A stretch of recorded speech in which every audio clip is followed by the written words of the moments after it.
Bonjour, bonjour, bienvenue à mesdames et messieurs à cette séance d'information énergie solaire, comment faire. Je m'appelle Stefano Benagli, je suis délégué l'énergie à la ville de Neuchâtel et j'ai le grand plaisir de vous accueillir à cet événement, un événement en vidéo parce que malheureusement on n'a pas pu faire la conférence à Neuchâtel, à l'espace Facchinetti. Mais on est très content de vous voir nombreux aujourd'hui pour cet événement. Je vais maintenant passer à nos présentations. J'affiche et je passe la parole à Christine Gaillard, conseillère communale de l'urbanisme de la ville de Neuchâtel, directrice de l'urbanisme, de la mobilité et développement durable. Christine? Si. Bonsoir tout le monde, c'est un grand plaisir de vous avoir si nombreux et nous avons plus de 100 inscriptions, ça nous fait vraiment plaisir de vous avoir avec nous au moins de façon virtuelle. Ce soir c'est virtuel à cause de Covid, mais les réalisations qu'on vous propose seront bien concrètes et bien réelles, mesdames, messieurs.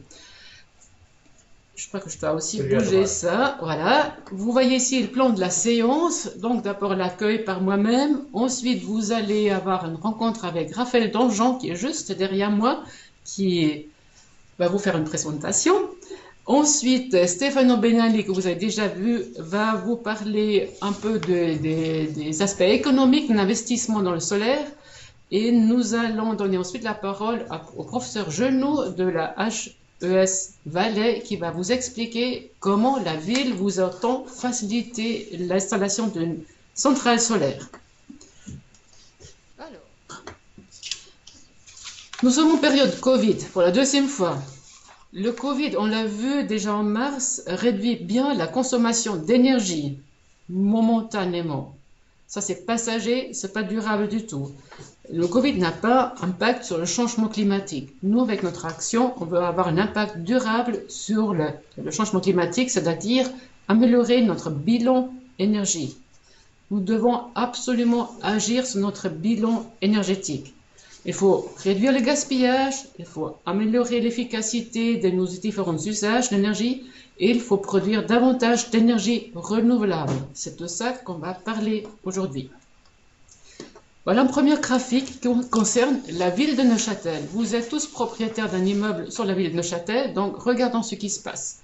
Vous avez ici les émissions de CO2 en tonnes par habitant et par an.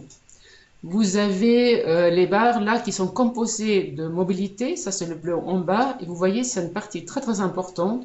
Ensuite, le chauffage des ménages privés, le vert c'est le chauffage pour l'artisanat industrie, et au-dessus l'électricité. Il y a quelque chose de très intéressant qui se passe entre l'année 2015 et 2016. Vous voyez que globalement les barres deviennent plus petites, hein, ça c'est intéressant. Et il y a un saut très très significatif pour l'électricité entre 2015 et 2016. Est-ce que vous avez consommé moins de kilowattheures en 2016? Non, pas du tout. Vous avez commencé la même électricité, mais vous avez consommé une électricité plus propre. C'est à ce moment-là que Vitesse a introduit le produit Vivalor pour les ménages. L'abonnement standard d'électricité que vous avez maintenant s'appelle Vivalor et est composé de l'électricité provenant des centrales hydroélectriques suisses. Il n'y a plus le charbon sale de l'Allemagne, il n'y a plus de nucléaire de on ne sait pas où dans cette électricité. Donc, en termes de CO2, on s'est beaucoup amélioré. Mais vous voyez quand même qu'à la fin 2018, on est toujours vers les 6-7 tonnes de CO2 et nous devons arriver à 3 tonnes en 2035 et si possible, à 0 tonnes en 2050. Voilà le défi qui se nous pose. Parlons plus concrètement des installations photovoltaïques en ville de Neuchâtel, toujours. Vous voyez qu'en 2007, il ne se passe pratiquement rien, ça commence très très timidement et en 2013-2014, ça démarre sérieusement. C'est le moment où la ville de Neuchâtel a créé un fonds photovoltaïque pour subventionner les propriétaires privés. On a reçu le prix solaire suisse pour ce fonds photovoltaïque, soit dit en passant. Gros succès, vous voyez, ça monte de manière impressionnante. mais ces barres-là indiquent les surfaces cumulées de mètres carrés installés. C'est pas chaque année qu'on fait 36 000 mètres carrés, ça serait trop beau. Non, c'est cumulé. Vous voyez à droite, nous avons indiqué que à Neuchâtel, on a utilisé 5% des toitures potentiellement utilisables pour des panneaux photovoltaïques. Donc c'est très très peu. On a une énorme marge d'améliorer. Donc vos toitures nous intéressent, il y a des choses à faire là-dessus. Maintenant, c'est un autre graphique encore, et ça c'est le dernier que je vous montre. Ici, vous voyez combien on donne en termes de subventions chaque année. Et là, c'est pas sur la voie ascendante, comme vous le voyez. Il y a 2017, une bonne année, où il y a beaucoup de demandes de subventions pour des installations photovoltaïques. Mais après, si vous regardez la partie verte de ces barres, ça baisse même sérieusement. On va tout de suite venir à expliquer pourquoi c'est en baisse et pas en augmentation, parce que tout le monde devrait être intéressé d'aller chercher ces subventions. J'ai voulu vous montrer sur ce graphique aussi la partie bleue de ces barres. La partie bleue concerne les subventions de la ville pour l'assainissement énergétique de vos bâtiments, typiquement isolation, des fenêtres, des choses comme ça. La ville de Neuchâtel est généreuse, elle rajoute à la subvention cantonale automatiquement une subvention communale. Donc si vous dans votre projet obtenez une subvention cantonale, la ville rajoute automatiquement encore 15%. C'est tout à fait intéressant, il n'y a aucune formalité supplémentaire pour l'obtenir. Donc je vous encourage à vraiment vous renseigner pour obtenir tout ça. D'où vient l'argent pour ces subventions? Ça va vous intéresser aussi parce que vous contribuez tous à ce fonds énergie. La loi cantonale oblige toute commune de créer un fonds énergie qui est alimenté avec quelques petites centimes par kilowattheure consommé. Donc vous tous contribuez avec un tout petit peu à ce fonds. Et quand on multiplie le tout petit peu avec les kilowattheures consommés dans notre ville, on arrive à des montants impressionnants. Et la ville entend redistribuer ces montants via le fonds énergie, via les subventions aux installations photovoltaïques. Je peux vous dire que les subventions données en 2017, nous serions ravis de pouvoir donner chaque année autant de subventions. Donc je vous invite sérieusement, venez chercher ces subventions, c'est pour vous. Voilà, pourquoi est-ce que les demandes de subventions stagnent ou sont en baisse? On a évidemment analysé un petit peu la chose, quels sont les obstacles, quels sont les freins, pourquoi vous les propriétaires n'êtes pas venus encore de chercher ces subventions. Il y a une première raison, c'est le prix d'une installation photovoltaïque. Raison pour laquelle nous subventionnons, on essaie de vraiment baisser ce prix d'une installation. Il est vrai, ces dernières années, les prix des panneaux photovoltaïques ont baissé globalement, mais c'est toujours encore l'investissement qu'il faut faire. Parmi les villes en Suisse, nous sommes parmi les plus généreuses, parce que ça vaut vraiment la peine. On va vous donner plus de chiffres tout à l'heure. Deuxième frein pour se lancer, mais c'est toute la question technique. Nous ne sommes pas tous des ingénieurs de l'énergie, nous ne sommes pas tous doués pour comprendre les expressions techniques scientifiques. C'est pas tout le monde qui est à l'aise avec puissance, onduleur, qualité de panneau, système de fixation. Est-ce que mon toit peut tenir? Est-ce que ça va fonctionner? Est-ce que c'est le bon offre? Est-ce que c'est le bon tarif? Est-ce que c'est le bon artisan? C'est pas évident de se lancer dans toutes ces thématiques. Avec le programme énergie solaire comment faire que nous lançons aujourd'hui, nous voulons vous aider, nous voulons vous accompagner pour que vous receviez les meilleures offres possibles pour votre situation. Troisièmement, il y a toujours un processus administratif.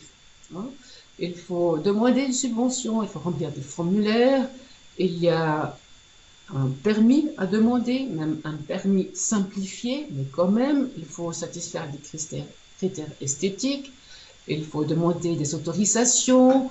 Il y a des gens qui disent « Oh, c'est compliqué, est-ce que je veux vraiment me lancer? Après, il y a un chantier, et puis si ça ne fonctionne pas, je ne sais pas comment m'y prendre. » Voilà, c'est un petit peu une aventure. C'est pas très compliqué, mais c'est quand même une petite aventure et on hésite parfois à se lancer. Donc, on veut vraiment vous faciliter la chose, vous accompagner jusqu'à votre installation fonctionne sur le toit et on va même vous aider à observer si ça fonctionne bien une fois que c'est installé. Voilà, ça c'est le principe de notre programme énergie solaire, comment faire. On veut vraiment vous aider à réaliser votre installation chez vous parce que ça nous aide à tous pour améliorer notre bilan énergétique. Et avec ça, je donne la parole à Raphaël pour la partie intéressante, passionnante de l'énergie. Pourquoi est-ce qu'il faut s'y lancer? Merci pour votre attention. Je donne la parole à Raphaël.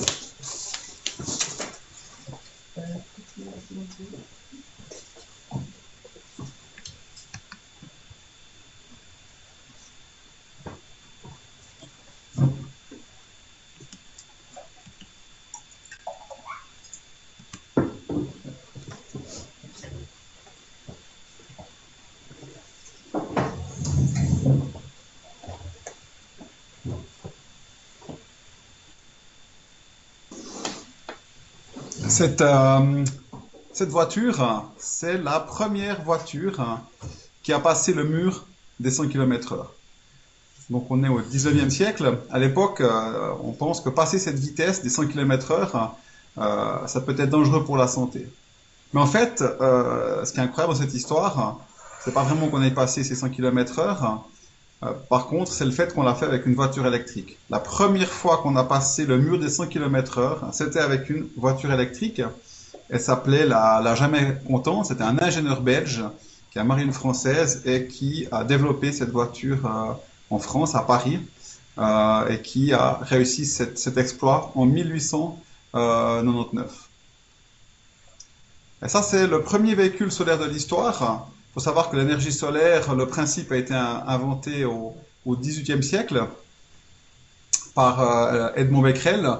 Et puis, il a fallu attendre quand même un certain temps, 1955, pour que les premiers ingénieurs dans les laboratoires Bell, 3 ingénieurs, développent une cellule solaire photovoltaïque, donc capable de transformer l'énergie solaire en électricité. Et donc, et c'est surprenant d'ailleurs, parce que c'est les Américains qui, à cette époque, veulent promouvoir l'énergie solaire, les énergies renouvelables. Donc, ils transforment cette voiture que vous voyez à l'écran, qui est une Backer de 1912, en voiture solaire. C'est le premier véhicule solaire de l'histoire. Et il faut une tournée mondiale. Cette photo a été prise à Rome en 1960. Et il faut une tournée mondiale pour promouvoir le potentiel de l'énergie solaire. Voilà. Une autre aventure extraordinaire, cet avion, c'est un avion qui a été développé par un ingénieur américain. On voit qu'ils sont vraiment, à cette époque, les pionniers dans l'usage de l'énergie solaire. C'est le Gossamer Penguin avec Janice Brown, qui est une institutrice qui pilote cet avion. Et donc, les premiers pilotes d'avions solaires ont été des femmes et des hommes, pas seulement des hommes.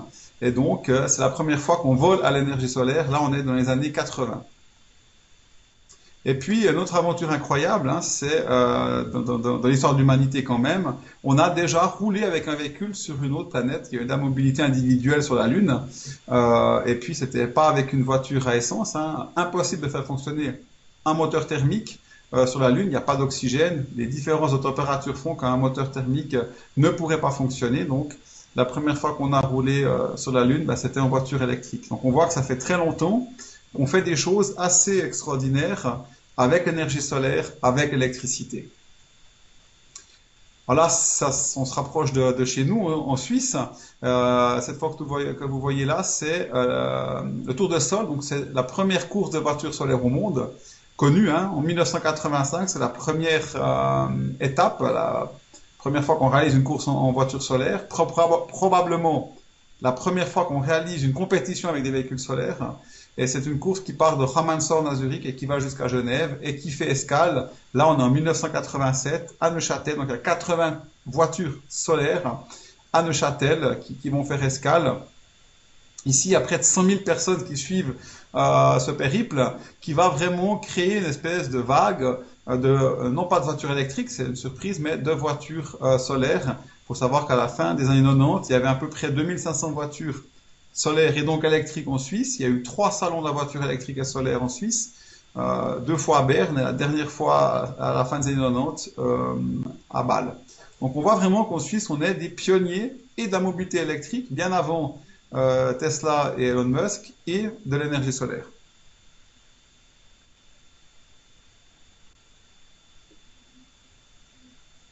Donc voilà avec notre premier projet, notre première grande aventure, Planète Solar, dont le but a été de réaliser le premier tour du monde à l'énergie solaire, en l'occurrence avec un bateau solaire. Pour la petite histoire quand même, vu que je suis à Neuchâtel, j'aime bien quand même la partager avec les Neuchâteloises et les Neuchâtelois. On a créé Planète Solar, au départ était une association en 2004, on l'a créée ici à Neuchâtel. Donc il a fallu d'abord construire un bateau solaire capable d'aller autour du monde. Donc on a construit le plus grand bateau solaire de l'histoire, avec plus de 500 mètres carrés de panneaux solaires. On avait 100 kilowatts d'installation solaire à bord, 1 mégawattheure, et on a fait donc ce premier tour du monde à l'énergie solaire. On est toujours aujourd'hui le véhicule qui a parcouru la plus grande distance à l'énergie solaire, 60 000 kilomètres. Et puis, pour revenir peut-être avec les installations solaires, une histoire qui m'a marqué pendant ce tour du monde, c'était en Polynésie française. Lorsqu'on était à Papeete, j'ai rencontré le président de la Polynésie française, Oscar Temaru, et je lui ai dit, voilà, on a le plus grand bateau solaire de l'histoire. Il m'a dit, Raphaël, on a regardé, c'est le plus grand bateau solaire de l'histoire, mais c'est aussi en Polynésie française, dans toute la Polynésie, actuellement la plus grande centrale solaire. Et en fait, il se trouve que c'était un bateau, puis qu'on était venu par la mer. Et il m'a dit, on nous dit que c'est impossible de faire fonctionner des centrales solaires chez nous, et vous êtes venu avec un bateau solaire. Donc on sait maintenant que c'est possible. Voilà, j'aimerais partager aussi maintenant avec vous peut-être la raison pour laquelle j'essaye de promouvoir l'énergie solaire et les énergies renouvelables. Donc, une des choses qui m'a marqué, c'est cette prédiction, la prédiction du Club de Rome, qui est sortie dans les années 70, au début des années 70. Et ce que vous voyez là, c'est que le MIT et ce Club de Rome ont mis en place, vraiment, ont sélectionné des marqueurs pour notre civilisation, qui sont la pollution, les ressources non renouvelables, l'alimentation par habitant, le PIB, la population, pour un peu faire une simulation macroscopique de notre civilisation. Et on constate deux choses dans cette simulation, c'est qu'une première a eu lieu en 1972, une deuxième dans les années 2000. Ben on voit que voilà, la prédiction 1970, 2000, 2010, ben pour l'instant, elle est assez proche de la réalité. Donc aujourd'hui, finalement, pendant ces 40 années qui se sont écoulées, ben la réalité a suivi la prédiction. Et on constate une autre chose, c'est qu'à partir de 2030, du fait de la diminution des ressources non renouvelables, mais aussi des problèmes de pollution, on va avoir une pollution qui va augmenter, il faut de plus en plus investir finalement notre richesse pour lutter contre ces problèmes de pollution et aussi contre les effets de cette pollution sur les questions de santé publique, comme on le vit peut-être d'ailleurs un peu maintenant avec cette pandémie. Et bien à un moment donné, on va avoir la population qui va commencer à décroître. Ça, c'est la simulation, c'est 2030. 2030, c'est demain. Et dans un système capitaliste basé sur la croissance, si vous avez une diminution de la population, vous avez un déclin économique, un effondrement économique extrêmement rapide. Et on voit, selon cette simulation toujours, qu'en 2100, on va se retrouver à peu près avec un service par habitant qu'on pouvait avoir en 1900, donc au début du siècle passé. Donc ce serait un vrai retour en arrière qui serait catastrophique. Or, dans cette simulation, il y a un marqueur qu'ils ont oublié, c'est notre chance, c'est les énergies renouvelables. Et en fait, promouvoir les énergies renouvelables, donc l'énergie solaire bien sûr, mais toutes les énergies renouvelables, et ben c'est amener de la richesse à ce système, notre économie, et ça permet non pas de la repousser à l'infini, mais en tout cas de la repousser sur un temps un peu plus lointain que 2030, et de finalement de protéger pas seulement notre environnement, pas seulement le climat, pas seulement notre planète, mais aussi notre économie. Maintenant, pourquoi l'énergie solaire, Moi j'ai fait un tour du monde avec Planète Solar, vraiment mon engagement c'est l'énergie solaire. Donc bien sûr, toutes les énergies renouvelables, il faut les soutenir, mais vous voyez ici finalement le potentiel des énergies renouvelables sur Terre. Donc on voit que le vent, à peu près, on est entre 2 et 4 terawatts, donc ça c'est pas de l'énergie, c'est une puissance en temps réel qu'on pourrait fournir en continu. Et vous voyez en haut à droite, l'énergie cap, donc ce qu'il nous faudrait produire comme énergie d'ici 2100 si on veut être 100% renouvelable, fonctionnant donc avec des énergies qui ne sont pas soit carbonées, soit qui proviendraient d'énergie nucléaire. Donc à peu près 33 terawatts. Donc ça vous donne une idée, il nous faut 33 terawatts pour 2100. Donc on voit que le vent, c'est entre 2 et 4 terawatts, c'est-à-dire à peu près 10% quand même de l'énergie nécessaire pourrait être fournie par l'éolien. Ensuite, on a les océans, donc les courants, et la force marémotrice, à peu près 2 terawatts, donc ce qui est aussi intéressant. La géothermie, très intéressant, 12 terawatts. L'hydraulique, donc on voit qu'aujourd'hui, on a à peu près installé sur Terre 0,6 terawatts, et on voit que économiquement faisable, on a encore à peu près 0,9 terawatts. Donc on peut encore aller faire 150%, aller 1,5 fois ce qu'on a installé jusqu'à aujourd'hui. Il manquera toujours quelque chose, la biomasse, grand potentiel, entre 5 et 7 terawatts. Mais le soleil c'est 1,2 fois 10 puissance 5 terawatts théorique. Bien sûr, on ne peut pas couvrir la Terre de panneaux solaires, mais pratiquement, on peut utiliser à peu près, transformer donc cette énergie solaire à peu près 600 terawatts en continu. Donc vous voyez, on a besoin de 33 terawatts. Juste avec le soleil, on pourrait en produire 600. Donc 20 fois plus. Donc on voit vraiment que l'énergie solaire, elle est extrêmement disponible. Et puis surtout, représente peu de risques. C'est des énergies qui comportent moins de risques. Il faut peu de matières premières.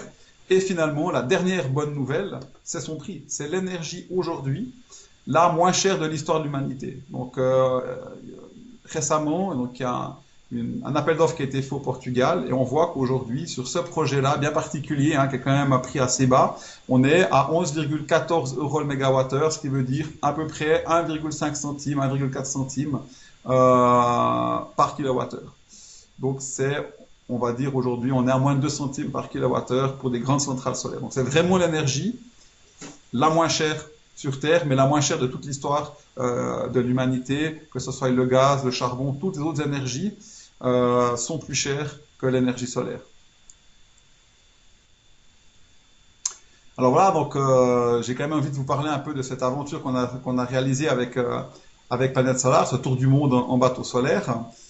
Déjà vous montrer que l'énergie solaire, on a des fans depuis très longtemps. Donc là, ce sont des phoques des Galapagos, donc des otaries des Galapagos, qui ont élu domicile sur chaque. On avait une famille sur chaque flotteur. Ils voulaient même monter à bord. Donc on voit que voilà, en tout cas, aux Galapagos, l'énergie solaire elle a déjà été adoptée. Et puis quand même quelque chose d'assez intéressant. Avec notre aventure, on avait deux types de technologies à bord de ce bateau. La technologie qu'on va dire grand-papa, celle qu'on trouve sur des bateaux depuis un siècle, donc des pompes à eau, les toilettes, les douches, les systèmes mécaniques, ça on trouve sur n'importe quel bateau depuis très longtemps. Et puis tout ce qui est high-tech. Donc on avait 550 mètres carrés de panneaux solaires, on avait 1 mégawattheure de batterie, on avait 12 ordinateurs, 80 km de câbles. Donc tout ça c'était extrêmement high-tech. Et on est parti d'ailleurs en ayant peu testé ce navire. Et nous-mêmes, on s'est dit, bon ben voilà, on va avoir des pannes techniques, on va avoir des problèmes sur tout ce qui était high-tech. Or, en fait, c'est totalement le contraire qui s'est réalisé. On n'a eu aucun problème high-tech avec la technologie, des batteries, les panneaux solaires. Tout a très bien fonctionné de Monaco jusqu'à Monaco, donc 60 000 km sans aucun problème. Par contre, les douches ont arrêté de fonctionner, les toilettes se sont bouchées. Donc tout ce qui était low-tech finalement nous a posé beaucoup plus de problèmes que ce qui était high-tech. Et puis on a risqué d'échouer à cause de quoi? À cause d'un système mécanique, un système de pas variable sur les hélices qui est tombé en panne. Ce qui fait qu'on n'avait plus qu'une hélice. Et bien sûr le bateau, il ne peut pas avancer de manière efficace. On tournait en rond, c'était impossible de manœuvrer le bateau au milieu du Pacifique. Donc finalement on a eu beaucoup de chance parce qu'on a pu réparer par nous-mêmes, faire une réparation de fortune, comme vous voyez là sur le système de pas variable. Et on a pu revenir à Bora Bora, on n'était pas très loin de Bora Bora. Et là, c'était un des moments quand même assez difficiles de notre projet. On est resté bloqué 3 semaines à Bora Bora avec les danseuses polynésiennes. Et puis bon, c'était un moment assez difficile pour tout l'équipage. Une autre aventure assez surprenante. Il faut bien comprendre qu'avant de faire ce tour du monde, à peu près toutes les semaines, je recevais des emails d'ingénieurs, d'architectes, qui me disaient que c'était impossible de réaliser un tour du monde avec un bateau solaire, un bateau qui fait 80 tonnes avec juste 30 chevaux à disposition, donc c'est la puissance d'un scooter, et qu'on allait couler à la première tempête. Alors, on m'a même dit, oui, alors tu vas finir en prison, tu vas tuer des gens, tu es vraiment un assassin. Voilà, bon, c'était vraiment toutes les semaines, je recevais des messages. Ce qui est assez drôle d'ailleurs, c'est qu'au moment où on est parti, ben, les messages gentiment, ils ont diminué, jusqu'à ce qu'on arrive après notre tour du monde, et que là, j'ai à nouveau reçu des messages, et c'était, oui mais Raphaël, bien sûr c'était possible de faire un tour du monde en bateau solaire. Pourquoi tu as dépensé autant de temps et autant d'argent pour le faire? Mais j'ai envie de partager cette photo avec vous, parce que c'est peut-être pour moi un des moments les plus incroyables de notre projet. Donc j'ai pris cette photo lorsqu'on faisait la dernière traversée océanique entre la Thaïlande et le Sri Lanka, donc le golfe de Bengale, et on est à peu près au milieu du golfe de Bengale, hein, donc on est à peu près à 600 km des côtes du Sri Lanka. On a traversé une zone de tempête, on a passé 3 jours avec beaucoup de pluie, beaucoup de vent, assez difficile. Et le matin du 3e jour, il fait beau, et on passe à côté de ce bateau de pêcheurs. Ils nous font des signes, ils sont à la dérive, hein, ils sont à l'arrêt. Donc on comprend qu'il y a un problème, on va monter à bord. Ça va prendre un peu de temps pour qu'on se comprenne bien, parce que je parle pas tamoul, enfin on parle pas tamoul, ils parlent pas anglais, mais on va comprendre qu'en fait ils sont en panne sèche. Donc vous voyez, c'est nous avec notre bateau solaire, notre enclume comme certains l'appelaient, qui est en train de porter assistance à un véhicule qui fonctionne avec de l'essence. Et j'ai appris quelque chose ce jour-là, c'est lorsque vous êtes avec un véhicule qui fonctionne avec du fuel, et puis que vous n'avez plus de fuel, et puis qu'il n'y a pas de station-service, et ben tout s'arrête. Hein. Donc notre société, elle consomme du fuel, et un jour ça va s'arrêter. Que nous, ben, on avait l'énergie solaire, on peut la capter, on peut produire notre énergie. Et d'ailleurs, il va falloir leur expliquer, ça va être plus compliqué quand on a un gros bateau, mais on n'a pas une goutte d'essence à bord. Hein. Donc ils vont être un petit peu déçus, on va pouvoir appeler les gardes-côtes. Ils sont tellement contents, on leur donne de l'eau, ils sont tellement contents qu'ils ont voulu nous donner toute leur cargaison de poissons. On leur a dit non, écoutez, ils étaient 23 sur ce bateau. Hein. Donc nous, on était sur un gros bateau, on n'était que 4. On leur a dit 2 barracudas, ce sera suffisant. Voilà, ils étaient très sympas. On a pu faire venir quand même un autre bateau de pêcheurs qui les a aidés, qui leur a donné de l'essence pour qu'ils puissent rentrer en toute sécurité chez eux. Voilà. J'ai pris cette photo lorsqu'on était au milieu du Pacifique, à 3000 km de la première Terre. Et puis ça, c'était un moment assez incroyable, parce qu'on a fait cette traversée d'à peu près 6000 km en 25 jours, et on n'a vu personne pendant 25 jours. Pendant 25 jours, on n'a pas vu le moindre signe de vie, même pas un avion, rien. Donc il faut bien vous imaginer que lorsque vous traversez le Pacifique sur un bateau solaire, donc vous captez votre énergie grâce à notre étoile, le soleil, la journée, hein, pour avancer, pour faire votre eau. Donc, tout fonctionne grâce à l'énergie solaire. La nuit, vraiment, la voûte céleste, elle est incroyable. Vous voyez vraiment la Voie lactée, c'est extrêmement lumineux. Vous avez vraiment la tête dans les étoiles. Toutes les minutes, vous avez une étoile filante qui vous passe sur la tête. Et c'est à ce moment-là que je me suis dit, bon, si on réussit cette aventure incroyable, qu'est-ce qu'on peut faire de plus ambitieux que le premier tour du monde à l'énergie solaire? Et c'est là que j'ai eu, c'était pas un rêve, mais plutôt un fantasme. Mais si on pouvait s'approcher des étoiles, aller voir la courbure de la Terre, quelque part réaliser le rêve d'Icare, 4000 ans plus tard, avec un avion solaire, aller à la frontière de l'espace, ben, ça pourrait être une aventure extraordinaire. Et c'est notre nouveau projet, Solar Stratos, dont le but final est d'aller dans la stratosphère à l'énergie solaire.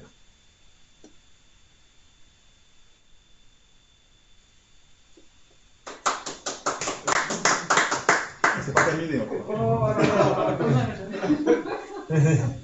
Voilà, donc ça c'est notre projet, hein, Solar Stratos. Vous voyez des images qui sont des images de synthèse, bien sûr. On est tellement haut qu'il faut porter une combinaison spatiale, car la pression est tellement basse.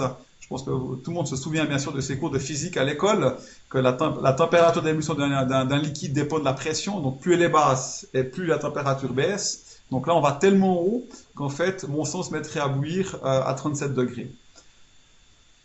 Donc voilà, donc l'objectif bien sûr c'est de pouvoir réunir une équipe, de pouvoir construire un avion pour aller dans la stratosphère. C'est très compliqué, il faut trouver des partenaires techniques, financiers. On travaille avec l'Oxem, ici à Neuchâtel, c'est eux qui développent l'encapsulation de nos cellules solaires. Hein. Donc sur le toit d'un bâtiment, les panneaux solaires, pour ceux qui vont acheter des panneaux solaires tout prochainement, parce que je pense maintenant, vous savez qu'il y a des subventions, vous allez vous lancer sur les panneaux solaires. Et ben, vous voyez là, ce qu'on a développé, nous on est à peu près à 800 grammes par mètre carré, alors que pour une maison, on est plutôt à 8 à 10 kg par mètre carré. Donc il faut vraiment avoir des cellules solaires extrêmement performantes, extrêmement légères. Il faut savoir que les cellules solaires qu'on a, c'est les mêmes que vous pourrez avoir sur le toit de votre maison. Et puis voilà, on a réussi pour l'instant, on a bien progressé, on n'a pas encore été dans la stratosphère. On a construit un avion solaire biplace. Et puis, on a pu faire un certain nombre de vols avec. J'ai pu moi-même, pour l'instant, voler avec l'avion. On a une trentaine de vols. On n'a pas encore été dans la stratosphère. On est monté à peu près à 2000 mètres. Parce que bien sûr, ce qu'on fait, c'est compliqué. Mais c'est à ça aussi qui est intéressant. C'est de réaliser des choses compliquées, innover. C'est cet esprit de pionnier, voilà, qu'on doit tous avoir, je pense, aujourd'hui, pour essayer de relever le défi des changements climatiques et les défis qui nous attendent. Voilà, donc ça, c'est des vols qu'on a pu réaliser sur le lac de Neuchâtel, d'ailleurs. On est à Payerne, tout près d'ici, avec notre projet. Donc, une des raisons pourquoi l'énergie solaire, finalement, c'est le meilleur moyen d'aller dans la stratosphère, et même d'aller au-delà de ce qu'on peut faire avec les énergies fossiles, c'est que lorsqu'on vole à très haute altitude, ben, on a une diminution du rendement de notre moteur thermique. Hein. Il faut bien sûr de l'essence, mais il faut aussi de l'oxygène. Et puis, plus on monte, moins d'oxygène, donc le rendement du moteur baisse. Alors qu'avec un avion électrique et solaire, c'est le contraire. Le moteur électrique n'a pas besoin d'oxygène, on maintient la même efficacité en termes de motorisation. Et on profite de deux avantages. Hein. Finalement, on est au-delà de l'atmosphère. On a quasiment toute l'atmosphère qui se trouve en dessous de nous. Donc, on n'a plus les 1000 watts par mètre carré qu'on a ici sur Terre lorsque le Soleil est au zénith. Mais on a 1360 watts. Donc, 35% d'énergie en plus. Quasiment à toutes les heures dès que le Soleil se lève, à quasiment toutes les heures. Donc, on a par moment 50%, 35% d'énergie en plus. Mais ça peut aller jusqu'à 100, 150% en plus. Et, autre avantage, il fait froid. Et il faut savoir qu'un panneau solaire, plus il fait froid et mieux il fonctionne. C'est pour ça que, par exemple, si on regarde le canton, une des zones les plus favorables en Suisse, c'est la Chaux-de-Fonds, parce qu'on est en altitude, il y a plus que 1000 watts par mètre carré, et il fait moins chaud que lorsque vous êtes, par exemple, sur l'équateur ou au niveau de la mer. Donc, le canton de Neuchâtel a un grand potentiel solaire. Voilà, donc comme je vous l'ai dit, ben, pour l'instant, on a fait un certain nombre de vols, une trentaine de vols, on est monté jusqu'à 2000 mètres, mais récemment, c'était le 25 août, on a fait 2 premières mondiales, on a fait le premier saut depuis un avion électrique et la première chute libre solaire. Donc bien sûr, si on monte avec un avion solaire, l'énergie potentielle qui nous permet de sauter, eh ben, elle est solaire. C'est une première dont on est quand même assez content d'avoir pu la réaliser, surtout avec cette période de pandémie qui est assez compliquée. Là, j'ai quelques images que je vais partager avec vous. Il faut savoir que lorsqu'on a annoncé vouloir faire cette première, c'était le lundi, et que des Américains ont essayé de nous passer devant sur la côte ouest des États-Unis, non pas avec un avion solaire, mais avec un avion électrique. Et on leur est passé devant, et c'est nous ici, en Suisse, à côté du lac de Neuchâtel, qu'on a réussi à faire cette première. Donc là, voilà, on est avec Miguel Inturmondi, donc le pilote d'essai américain, et on est en train de prendre de l'altitude. On vole sans verrière à l'arrière de l'avion.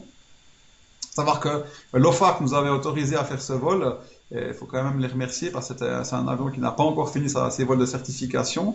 Donc c'était très sympa de leur part, ils nous ont fait confiance. Ah, donc on monte. Et puis voilà, ce qui est incroyable de sauter depuis un avion électrique et solaire, c'est que vous n'avez aucun bruit, comme sur un bateau solaire. Donc c'était vraiment, il y avait juste le bruit de l'hélicoptère, mais voilà, on vole très lentement. Donc là, je vais sortir de l'avion pour sauter. Donc on vole à peu près à 60 km/h, mais il n'y a vraiment pas de bruit. Le soleil se lève, les panneaux solaires commencent à produire de l'énergie, et puis voilà, là on va sauter. On est à peu près à 1500 mètres sol, et voilà, je saute pour à peu près 1000 mètres de chute libre, donc ça va assez vite, hein, c'est à peu près un peu moins de 20 secondes. Voilà, mais cette énergie-là, hein, qui me permet de voler, qui me permet de chuter, ben, c'est de l'énergie solaire qui a été produite avec les panneaux solaires de notre avion. Voilà.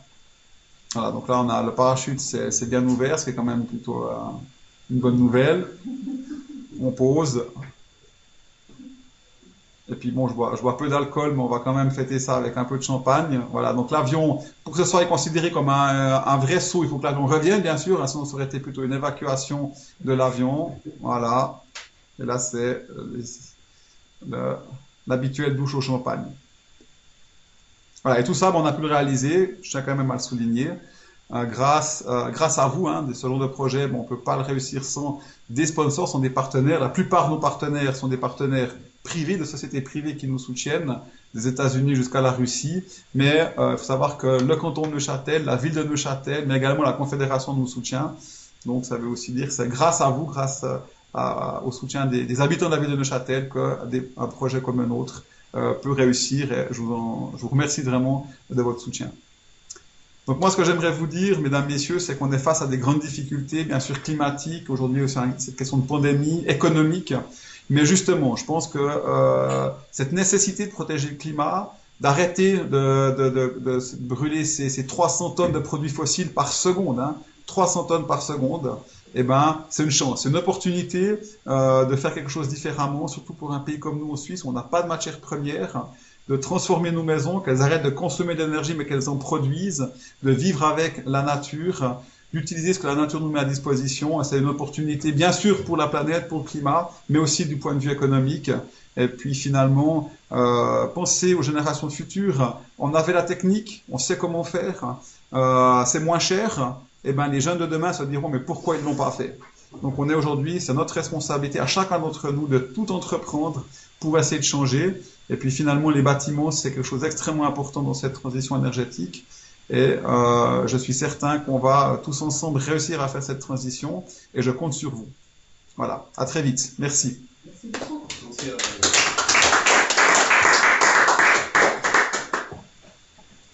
Merci beaucoup, Raphaël.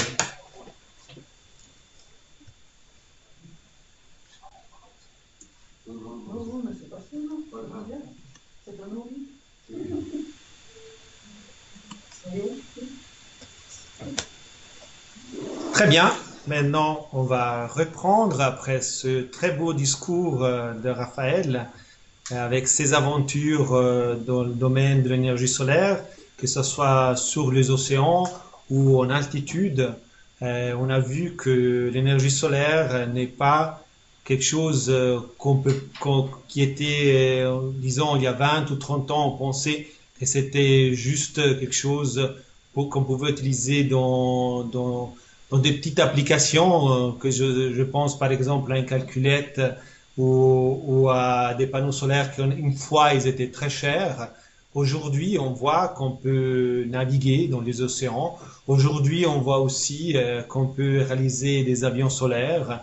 Bertrand Piccard l'a aussi montré par son tour du monde. Et maintenant, Raphaël qui utilise cet avion pour essayer d'aller dans la stratosphère. Je voulais vous montrer ici cette courbe. Ici, vous pouvez voir le prix d'une installation solaire photovoltaïque en dollars par watt. Donc, c'est la courbe en bleu. Donc, vous pouvez voir qu'entre 2010 et 2020, les prix ont baissé d'un facteur 4. Et entre 2007 et 2020, les prix ont baissé d'un facteur 6. Donc, vous pouvez voir que justement, il y a vraiment aujourd'hui une opportunité pour acheter des panneaux solaires et que ça soit rentable. Comme Raphaël l'a mentionné aussi, on l'a vu au Portugal où pour la première fois le prix était plus bas que l'énergie fossile. Cette carte par contre elle est un peu inquiétante disons parce que je vous explique parce que c'est assez petit mais on peut voir depuis la gauche et on est dans l'année 1864 et après on descend et on remonte, on descend, on remonte et on se déplace vers la droite et donc on passe de l'année 1864 jusqu'à l'année 2016. Et plus la carte elle est bleue, plus la température moyenne pendant une année, plus cette température était faible. Et plus elle va vers le rouge, et plus la température moyenne pendant une année, c'est la température moyenne, elle est haute. Donc si on voit bien cette carte, on voit vraiment en effet en Suisse d'un réchauffement climatique. Le réchauffement climatique en Suisse, il approche les 2 degrés. Et donc, on voit que c'est vraiment quelque chose qui est en train d'arriver et de réel. Cette carte, elle contient beaucoup de bleu, mais si avant beaucoup de bleu, ça voulait dire que c'était bien, parce que en fait, le bleu signifiait que la température était pas trop haute au niveau moyen. Ça, c'est pas la température. Ici, vous voyez l'utilisation du potentiel solaire en Suisse. Donc, plus c'est vers la couleur bleue, foncé, plus le potentiel qu'il est là, il est sur nos toits, plus ce potentiel il est bien utilisé. Il faut dire qu'en Suisse, ce potentiel solaire, aujourd'hui, il est utilisé à 4%. Donc on a un potentiel qui est là à 100%, on pourrait l'utiliser, mais on n'utilise que 4%. Donc comme Raphaël le disait avant aussi, l'énergie solaire, elle est disponible en large mesure. Et nous, aujourd'hui, on n'utilise que 4%. À Neuchâtel, on est à 5%. Il faudrait 262 ans au rythme actuel pour arriver aux 100%. Est-ce que c'est envisageable, 262 années pour arriver au potentiel complet? Non. Alors on doit accélérer ce rythme pour l'installation des panneaux solaires. C'est pour ça qu'on est là ce soir. On est là, mesdames et messieurs, pour essayer de vous convaincre que l'énergie solaire, c'est vraiment une démarche qu'il faut entreprendre aujourd'hui et accentuer ça. Ici, je vous ai fait quelques calculs, comme je suis physicien, mais je suis fait une formation en économie, j'aime bien faire quelques calculs, et je vous ai présenté en cas 1 et en cas 2. Le cas 1, vous avez 30 mètres carrés, 5,4 kW installés, 16 panneaux environ, un investissement à peu près de 20 000 francs, des subventions fédérales et communales de la commune de Neuchâtel qui sont de l'ordre de 5 500 francs. Maintenant, il faut aussi savoir, et ça c'est important, que les panneaux solaires aujourd'hui, l'investissement que vous faites, il est complètement déductible des impôts. Donc, si on imagine un ménage avec un revenu imposable à 100 000 francs, le rabais fiscal serait de 3 250 francs. Bien sûr, vous pouvez déduire l'investissement moins la subvention. Vous devez enlever la subvention et de là, ce chiffre-là, vous pouvez le réduire de votre revenu imposable. Si on fait un calcul comme ça, avec un taux d'autoconsommation à 20%, ça veut dire que 20% de l'énergie qui vient de votre toit, vous la consommez dans la maison.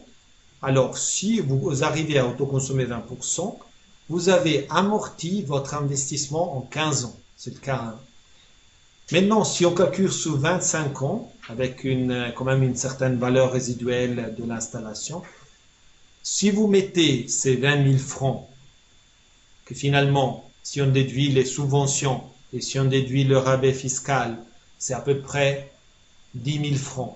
Si on prenait ces 10 000 francs, vous faites un investissement et vous calculez sur 25 années combien cet argent, cet investissement va vous rapporter chaque année parce que vous devenez producteur d'énergie.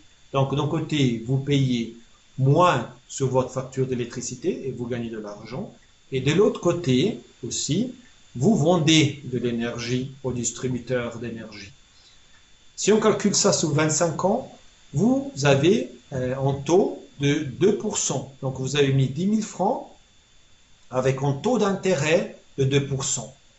Alors, je pense qu'au jour d'aujourd'hui, trouver un investissement sur 25 ans avec un taux d'intérêt à 2%, c'est quelque chose de très intéressant.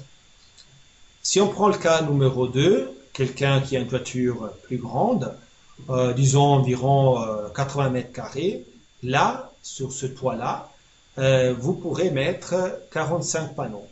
Vous avez un investissement d'environ 37 000 francs. Vous avez des subventions qui sont plus importantes, de l'ordre de 13 500 francs. Toujours en rabais fiscal, donc 6 000 francs. Et votre investissement réel, en enlevant les subventions et en enlevant le rabais fiscal, vous arrivez à 18 000 francs. Et là, si vous avez de nouveau un taux d'autoconsommation à 20%, ok, c'est une grande installation, donc avoir un taux d'autoconsommation, il faudrait peut-être autoconsommer avec des autres personnes qui se trouvent par exemple dans un bâtiment, différents locataires qui se mettent ensemble, ils arrivent à convaincre le propriétaire de mettre des panneaux solaires, ou sinon, aussi dans un quartier, essayer des maisons qui sont proches, faire ce qu'on appelle une communauté d'autoconsommation, où tout le monde est branché ensemble au même réseau et il y a une seule entrée électrique qui qui ouvre le réseau interne, qui ouvre ce réseau vers le fournisseur d'énergie. Donc, si vous arrivez à ça avec un taux d'autoconsommation à 20%, vous allez avoir un investissement qui est rentabilisé après 10 ans. 10 ans, c'est pas beaucoup. Et en taux d'intérêt de 4%. Donc, c'est intéressant. Voilà, j'en ai fini pour ma part. Je voulais encore dire que si vous voulez poser des questions, il y a déjà des gens qui l'ont fait. Vous pouvez poser des questions via la chat qui est ouverte et on a des spécialistes qui sont là pour vous, pour répondre à vos questions. Ensuite, à la fin de toutes les présentations, on va aussi ouvrir une session questions-réponses et là, on va traiter des questions un peu d'ordre plus général. Mais sachez que si vous voulez déjà poser des questions maintenant, vous pouvez le faire et nos spécialistes vont vous répondre. J'en ai fini. Je passe la parole au professeur Genoux de l'HES du Valais. Merci.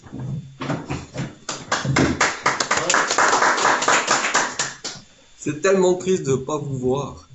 Je donne des cours depuis le printemps à cause du Covid et maintenant on est de nouveau confinés. Et je trouve ça tellement inhumain de donner un cours ou de faire une conférence face à un écran.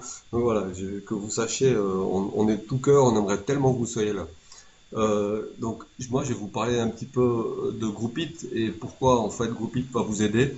L'image que j'ai donnée la première fois que j'ai intervenu dans Groupit, j'ai dit la facilité, c'est vous avez un post-it collé sur le frigo, l'objectif c'est que vous l'enleviez. Et puis sur le frigo, sur le post-it c'est marqué mettre des panneaux solaires. Et nous on vient vous aider à l'enlever. Donc c'est exactement l'approche de Groupit.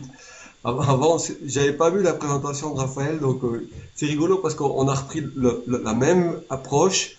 Moi, j'ai pris le dessin d'origine de 1972. Lui, il a pris le dessin un petit peu plus après. Ce que je voulais dire, donc je ne vais pas représenter évidemment le graphique, mais il y a une phrase qui a été dite en 72, c'est « Et chaque année perdue rendra la transition beaucoup plus difficile ». Le chaque année perdue, on était en 1972. On est aujourd'hui en 2020. On ne peut pas attendre encore. Donc, il faut vraiment qu'on aille vite.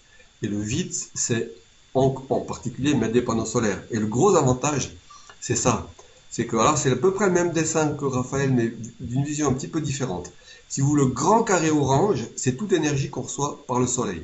Les carrés bleus qui sont dedans, ceux qui sont au fond, c'est l'énergie stockée qu'on a déjà, c'est-à-dire l'uranium, le charbon, le pétrole et le gaz, qu'on utilise malheureusement. Le tout petit carré devant, c'est l'énergie qu'on consomme annuellement. Donc, en fait, Groupit, c'est juste utiliser l'énergie qu'on reçoit gratuitement du soleil pour le transférer dans le petit carré bleu qui est en bas. Donc, c'est vraiment l'objectif qu'on veut faire. Alors, comment on fait tout ça? Alors, ce qu'on veut vraiment, comme je vous l'ai dit, c'est augmenter la production d'énergie photovoltaïque, atteindre les objectifs de la Confédération 2050. Vous savez que le peuple a voté à près de 60% cette transition. C'est ce qu'on s'inscrit dans cette vision-là. Mettre en relation des clients et des entreprises du solaire. On les a vus ce matin, ils sont super motivés dans la région de le faire. On a des entreprises qui nous suivent depuis maintenant depuis 4 appels d'offres qu'on a fait, d'autres qui commencent maintenant. Donc vraiment les entreprises sont vraiment motivées pour aller de l'avant. C'est contribuer au soutien des entreprises locales. On ne veut pas faire venir des entreprises qui viennent de partout. On a pas mal d'offres aujourd'hui. Vous avez peut-être déjà été embêté par des téléphones d'entreprises qui viennent de France pour vous mettre des panneaux solaires. Non, on travaille avec des gens locaux, en circuit court. Et puis, assurer un accompagnement neutre. Vous allez voir pourquoi c'est important. C'est que le processus va vous sélectionner les meilleures entreprises pour adapter à votre toit. Donc, on va vraiment vous accompagner. Alors, on va vous accompagner sur la démarche d'installation de panneaux solaires photovoltaïques. C'est-à-dire que on va vous dire la surface que vous avez besoin, on va préparer un cahier des charges pour les entreprises qui vont répondre, et donc nous, la seule chose qu'on a besoin de vous, c'est que vous disiez oui. Le reste, on se débrouille. Le processus d'appel d'offres groupé pour une installation de panneaux solaires photovoltaïques, ça permet d'avoir les meilleurs prix du marché. On ne veut pas casser les prix du marché. L'objectif, c'est pas d'avoir des prix trop bas. On veut des prix corrects. Parce que les entreprises doivent pouvoir gagner leur vie correctement. Donc, on a déjà, dans d'autres appels d'offres, exclu des entreprises qui avaient des prix qui étaient trop bas. Parce que ça n'a pas de sens. Parce que, à quelque part, c'est un fusil à un coup. c'est que nos entreprises doivent pouvoir gagner leur vie aussi correctement. On a des prix aujourd'hui qui sont très intéressants. Donc on a eu une présentation sur les rendements. Donc évidemment, en travaillant avec des gens qui sont en dessous des prix du marché, on aura encore des prix plus intéressants, mais c'est vraiment du très court terme. Donc l'objectif, c'est de vraiment avoir du rapport qualité-prix optimum. On choisit, nous, on vous fait une proposition pour choisir l'entreprise qui est la meilleure adaptée à vous. On vous propose en fait les deux premières. Vous pouvez toutes les avoir en fait si vous voulez sur nos systèmes qu'on a mis en place maintenant. Mais l'idée c'est vraiment de faire de ce système-là. Et puis on a deux rendus principaux. Alors comme l'a dit aussi précédemment, c'est que il y a soit on arrive à vous faire une préévaluation du solaire pour votre bâtiment. Alors c'est ça, c'est ce qu'on va faire. Et puis on vous sélectionne les deux meilleures offres. Mais encore une fois, on peut vous proposer d'autres offres si c'est nécessaire, si vous voulez voir en fait la troisième ou la quatrième. On ne se limite pas évidemment à vous donner que les deux meilleurs.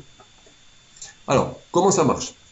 Le premier truc, c'est que vous devez vous inscrire. Et il faut qu'on sache qui vous êtes, parce que si on ne sait pas qui vous êtes, on ne pourra rien faire. Donc, on a un site. Tout ça, vous aurez des informations, vous sera tout écrit sur le site de la commune, donc pas de souci. Vous n'avez pas besoin de noter des choses. La présentation sera aussi mise à disposition en ligne. Donc, vous vous inscrivez. On a besoin de votre nom et votre pédigré. Quand je dis pédigré, c'est, comme l'on dit, on a besoin d'avoir une information par rapport à la fiscalité, mais on a aussi besoin de savoir quel type de chauffage vous avez. Évidemment, si vous chauffez au mazout aujourd'hui, vous allez devoir l'enlever un jour ou l'autre, et puis vous voulez passer sur une pompe à chaleur, la surface de panneaux solaires qu'on pourrait adapter à votre consommation est un peu différente. Donc, on a besoin de quelques informations. Une fois qu'on a ces informations, on vous fait une préévaluation. Et puis après, vous décidez si oui ou non vous faites le paiement, on fait une visite. Vous allez recevoir un rapport détaillé, donc je vais détailler tout ça après, donc vous êtes très vite là. On fait un rapport détaillé, l'appel d'offres, on présélectionne, on vous fait un choix, enfin on vous propose un choix, vous choisissez l'entreprise qui vous paraît la plus adaptée et vous faites les travaux. Alors, l'inscription. Le site internet, il est je peux dire bien fait, parce que c'est pas moi qui l'ai fait, donc c'est mes collègues qui sont derrière, que vous voyez peut-être la caméra. Donc franchement, on vous prend par la main et on vous pose des questions qui sont très simples. Donc nos stress, même pour les personnes qui ont un peu des soucis avec Internet, on sait qu'on a eu dans d'autres cas des personnes qui n'ont pas l'habitude d'être trop à l'aise sur Internet, qui n'ont même pas d'adresse email, demandez un coup de main, soit à un voisin, soit à un petit neveu, soit à quelqu'un. Au pire des cas, vous nous appelez et puis on trouve une solution pour vous trouver quelqu'un qui peut vous aider à remplir. Donc il ne faut pas que ce soit une barrière à l'acceptation de mettre des panneaux solaires. Donc, on va vous aider, pas de souci, on vous accompagne. Là-dessus, une fois que vous êtes inscrit, on vous donne le timeline, c'est-à-dire où on se situe. Le premier groupie qu'on a fait avec la Suisse romande, c'était quand même 2500 personnes qui se sont inscrites. Le reproche qu'on a eu, c'est qu'on était un peu perdu. Enfin, ils ne savaient pas trop où le dossier était. Donc là, maintenant, vous avez clairement, vous voyez, vous êtes inscrit, vous avez rempli vos données, on est en train de traiter votre préaudit, on vous l'envoie, donc vous savez exactement où ça se situe. En plus, il y a un système qui est prévu pour le paiement, on vous expliquera comment ça fonctionne, parce que la ville, en fait, paye une partie, mais une autre partie, il y a 350 francs qu'on vous demande, et ça, c'est juste pour qu'on puisse avoir des visiteurs, comme on les appelle, et ça n'a rien à voir avec le film que vous connaissez peut-être, mais c'est des gens qui viennent voir votre maison pour être sûr que le préaudit, la préévaluation qu'on a fait corresponde bien à l'état de votre maison. Par exemple, vous nous dites que votre toit est en super état, malheureusement c'est un toit qui est âgé depuis 30 ans et qui a de l'amiante, il faut qu'un visiteur vous dise non, je suis désolé là franchement, il ne faudra pas qu'on mette des panneaux solaires là-dessus, c'est quand même pas une bonne solution. Le questionnaire du bâtiment est là aussi très très simple, vous allez voir. Mes deux collègues ne sont pas des ingénieurs, c'est des économistes. Donc on n'a pas fait des questionnaires techniques. N'importe qui connaît sa maison, un minimum, peut très bien remplir le questionnaire. Vous allez voir, les questions sont très simples. Le seul truc qu'on a vraiment besoin de votre côté, c'est que vous ne vous trompiez pas d'adresse.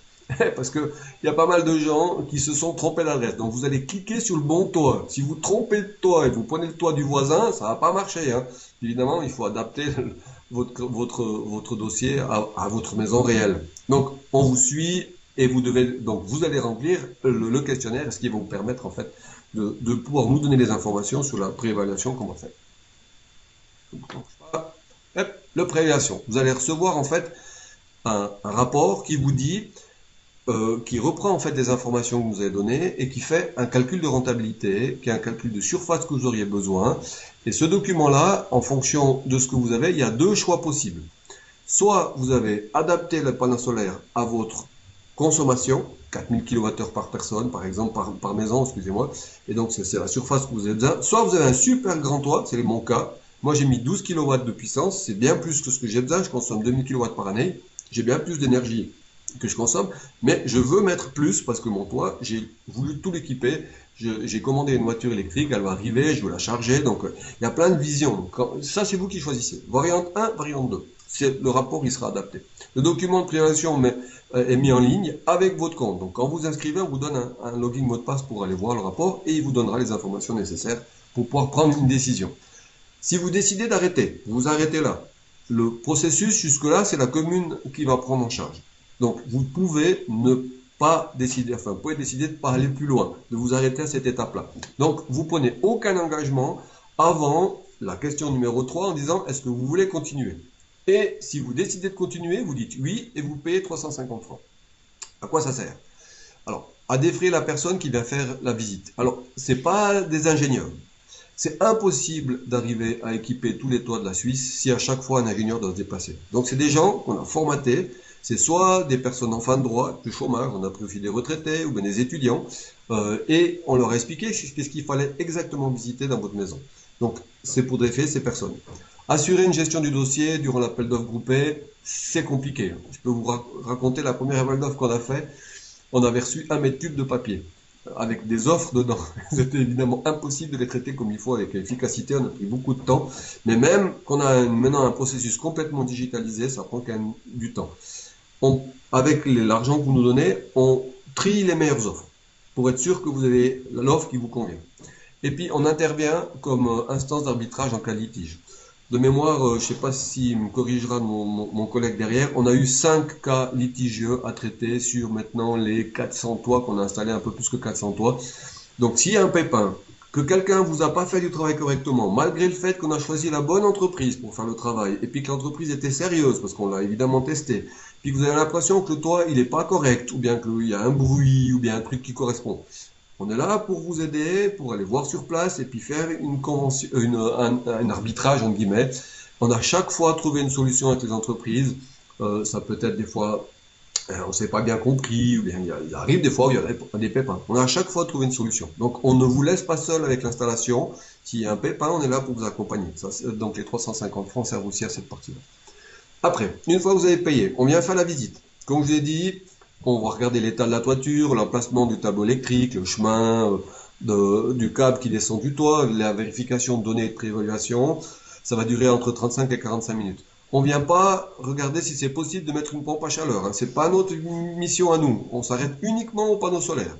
Et le délivrable, c'est un rapport de visite qui sera transmis aux entreprises qui veulent répondre. Donc, on a présélectionné et préformaté en fait l'appel d'offres de telle manière que les entreprises peuvent répondre avec des informations qui sont précises. Et on vient juste contrôler cette partie-là. Donc vous pouvez leur offrir un café, un petit coup de blanc, pas trop parce qu'ils conduisent, c'est mieux pas. Mais vous pouvez discuter avec eux, mais vous leur demandez pas de mettre une pompe à chaleur parce qu'ils sauront pas faire. Donc ça arrive des fois en disant on aurait voulu plus. Oui, mais on peut pas faire tout. Donc on est en train de réfléchir pour un groupe de rénovation, mais pour l'instant on s'arrête uniquement sur la partie photovoltaïque et c'est déjà pas mal. Une fois qu'on a fait la visite, on a établi un rapport de visite pour chaque entreprise. Et là, on fait un appel d'offres. Les entreprises qu'on a vues, ce matin d'ailleurs, ils étaient vraiment très enthousiastes à participer. Comme je vous dis, il y a plusieurs entreprises qui ont déjà participé plusieurs fois aux appels d'offres de Groupit, donc a priori, ils sont très contents. Et on a établi en fait un cahier des charges qui correspond exactement à leurs besoins. Par exemple, on ne leur demande pas un rapport, enfin une offre par papier, on ne leur demande pas de faire du travail de ce type-là. L'offre, ils la font directement sur un fichier Excel qui va nous permettre, entre guillemets, de classer rapidement les offres et surtout de leur côté à pas mettre du papier pour rien. Le jour où ils seront sélectionnés, là, ils viendront avec des outils commerciaux pour montrer, en fait, je dirais, pourquoi ils sont si bien par rapport à la concurrence. Parce que vous pouvez encore choisir les deux et faire visiter les deux, voire les trois si vous avez envie. Donc, on fait un processus en ligne. Les appels d'offres sont réalisés sur la base du rapport de visite. Donc, c'est important. Pendant la visite, si vous décidez de changer quelque chose, je reviens sur, vous devez arrêter le chauffage au mazout. On l'a bien compris ce soir. Hein, c'est impossible de continuer à chauffer au mazout. Bon, mais il y a quoi comme solution? Mettre du bois, mais une des solutions, c'est une pompe à chaleur. Ben, dans ce cas-là, il faudra le dire. J'ai pensé, avant la visite, qu'on voudrait bien mettre une pompe à chaleur. Comme ça, nous, on tient en compte ça. Puis la surface des panneaux solaires qu'on mettra à la maison chez vous, elle sera évidemment adaptée face aux informations que vous nous dites. Et il y a une plateforme d'appel d'offres qui est destinée aux entreprises, qui va permettre de pouvoir trier. Eux, elles vont poser les offres là et on fait On fait en fait le triage pour vous. Et comme je vous l'ai dit, pas de papier. On sélectionne la meilleure offre. Alors, les entreprises, on les a checkées. D'abord, elles sont produits solaires. Ça veut dire que c'est pas des bricoleurs qui ont décidé depuis hier de se faire des panneaux solaires, hein. On en a pas mal évacué des entreprises qui malheureusement n'étaient pas sérieuses. Et de plus en plus, hein, il y a pas mal d'entreprises qui se sont rendues compte que faire du panneau solaire photovoltaïque, c'est porteur. Vous avez certainement eu pas mal de téléphones dans ce sens-là. Donc, c'est pas le but, hein. On a sélectionné les entreprises sérieuses. Elles doivent au minimum avoir 3 ans d'activité. On a besoin d'avoir 3 installations de référence. Alors évidemment, ils ne nous donnent pas les moins bonnes, hein, ils nous donnent les meilleures, mais quand même, ça nous donne, je dirais, la capacité de voir qu'est-ce qu'ils sont capables de faire. On contrôle la santé financière de l'entreprise. On regarde s'ils ont des poursuites, s'ils ont des traitements de paiement qui sont très longs, parce qu'on veut vous proposer le partenaire avec qui vous voulez mettre des panneaux solaires pour vous enlever le doute en disant, mais est-ce que j'ai vraiment pris le bon? Donc vous n'avez pas besoin de vous vérifier que l'entreprise est sérieuse financièrement. On contrôle ça. Et puis on veut s'assurer que l'entreprise a évidemment une assurance RC.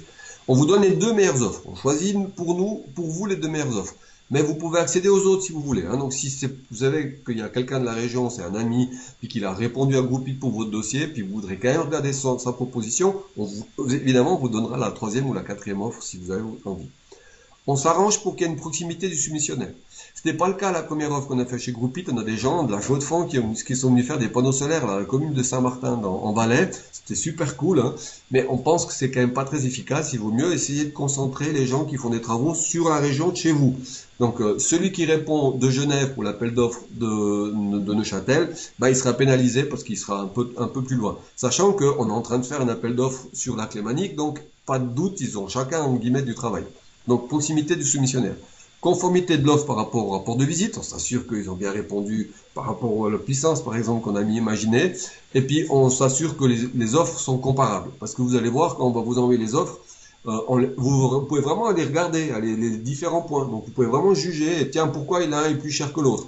Alors que si vous demandez une offre à une entreprise qui va vous faire une offre, ou une autre entreprise qui fera la même chose, c'est très difficile de les comparer. Ils n'ont pas des puissances identiques, les panneaux ne sont pas de même origine, enfin, etc. Après, c'est vous qui choisissez l'entreprise. Vous prenez le téléphone et vous l'appelez. Je vous ai choisi vous. Ou bien alors, vous en avez 2, vous demandez aux 2 de venir. Imaginez bien qu'en général, les entreprises font beaucoup de visites pour rien. Là, elles sont mises en face d'une personne qui a envie de signer avec lui. Et puis, il n'y en a peut-être que 2 entreprises, donc c'est beaucoup plus efficace pour eux. Ça leur permet en fait d'avoir des prix qui sont tout à fait intéressants. Et c'est peut-être dans le processus, il y a un de ces éléments, et c'est un de ces éléments-là qui fait qu'on arrive à avoir des prix qui sont corrects. Donc, le contact des entreprises et l'organisation des contre-visites, pour être sûr qu'il n'y a pas de pépin, par exemple, ça arrive que la sous-couverture, je rentre un tout petit peu dans les détails, mais si vous regardez votre toiture depuis l'extérieur, vous voyez la couverture.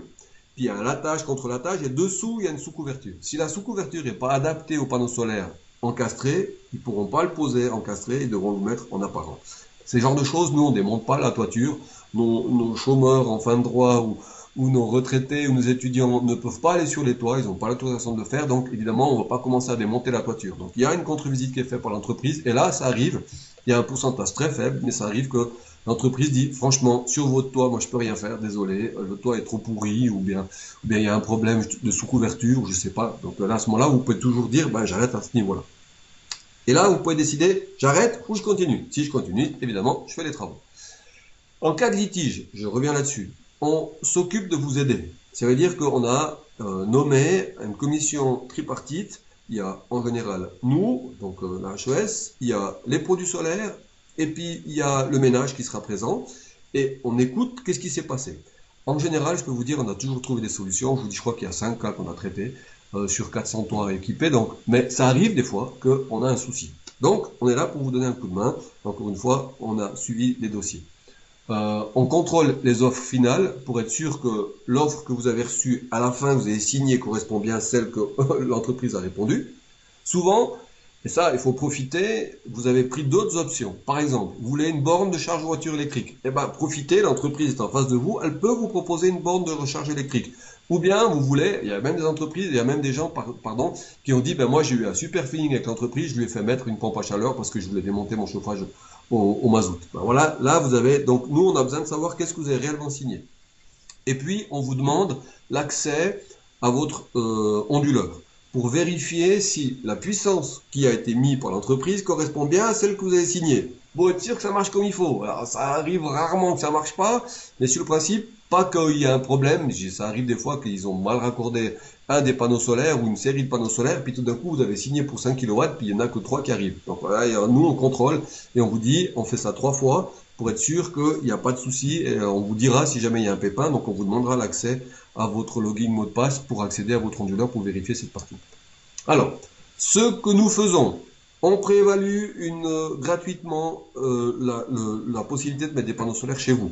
Ça, c'est la commune qui paye. D'ailleurs, merci à la commune parce que il faut un effort financier quand même important. Alors, ça coûte pas très cher, mais quand même, c'est un petit peu d'argent. On est très bon marché, mais il faut qu'il y ait quand même un petit peu de sous. Le deuxième truc, on visite le bâtiment. C'est pour être sûr que les panneaux soient adaptés. On fait une première évaluation des entreprises pour être sûr qu'elles sont conformes par rapport aux standards qu'on veut et on vous sélectionne les 2 meilleures offres. Ce qu'on fait pas, on fait pas de pré-audit. Donc si vous demandez à la jeune fille qui viendra, qui est architecte et puis qui fera la visite, demandez-lui pas de dire s'il faut changer l'isolation, parce qu'elle saura pas. Elle n'est pas là pour ça. Hein. On est en train de faire, je dirais, un format bien prédéfini, c'est pour ça qu'on est efficace. Mais elle ne pourra pas répondre à ça. Donc, le CSCB, par exemple, il y a d'autres spécialistes qui le font, mais ce ne sera pas elle, ou ce ne sera pas lui qui va venir. Hein.